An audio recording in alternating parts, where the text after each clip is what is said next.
Technology సాయంతో కొత్త సినిమాల్ని హెచ్డీ ప్రింట్లోకి మార్చి తన వెబ్సైట్లో వీక్షించే అవకాశం కల్పించడం ద్వారా పెద్ద ఎత్తున పాపులర్ అయిన ఐబొమ్మ వెబ్సైట్ అధినేత ఐబొమ్మ రవిని పోలీసులు అదుపులోకి తీసుకోవడం 2 దఫాలు కస్టడీలోకి తీసుకుని విచారించడం తెలిసిందే.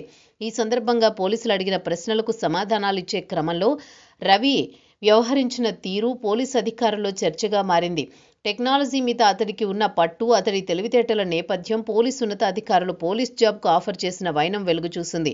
తప్పుడు పనులు చేస్తే ఎక్కడున్నా వెతికి వెంటాడి పట్టుకునే పోలీసులతో ఉంటూ నీ తెలివిని అందరి మంచి కోసం ఉపయోగించుకునేలా పోలీస్ జాబ్ ఇస్తాం, పని చేస్తావా అని ప్రశ్నించగా అందుకు బదులుగా చిరునవ్వుతో సదరు ఆఫర్ని రిజెక్ట్ చేసిన ఐబొమ్మ రవి తన ఫ్యూచర్ ప్లాన్ గురించి ఊహించని రీతిలో సమాధానం ఇచ్చినట్టు తెలుస్తోంది.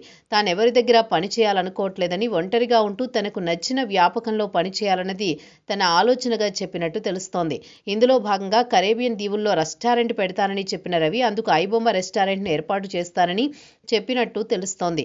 పోలీసులను సైతం విస్మయానికి గురిచేసేలా కొన్ని సందర్భాల్లో రవి సమాధానాలు ఇచ్చినట్టు తెలుస్తోంది. తొలుత కరేబియన్ దీవుల్లో, తర్వాత అన్ని దేశాల్లోనూ ఐబొమ్మ రెస్టారెంట్ శాఖల్ని కూడా ఏర్పాటు చేస్తానని, భారత వంటకాలు ఆయా దేశ ప్రజలకు అలవాటు చేయాలన్న ఆలోచనలో ఉన్నట్టు తెలుస్తోంది. 80 లక్షలు పెట్టి కరేబియన్ దీవుల్లోని సెయింట్ కిట్స్ అండ్ నెవిస్ దేశ పౌరసత్వాన్ని తీసుకున్న ఐబొమ్మ రవి ఇప్పటి వరకు తాను సంపాదించిన 20 కోట్లలో 17 కోట్లు విలాసాలకు ఖర్చు చేసినట్లుగా చెబుతున్నారు.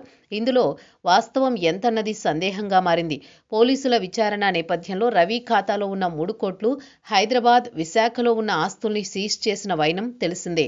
త్వరలోనే బెయిల్ వస్తుందన్న అభిప్రాయం వ్యక్తమవుతున్న వేళలో ఐబొమ్మ రవి రెస్టారెంట్ మాట ఇప్పుడు అందరినీ ఆకర్షిస్తోంది.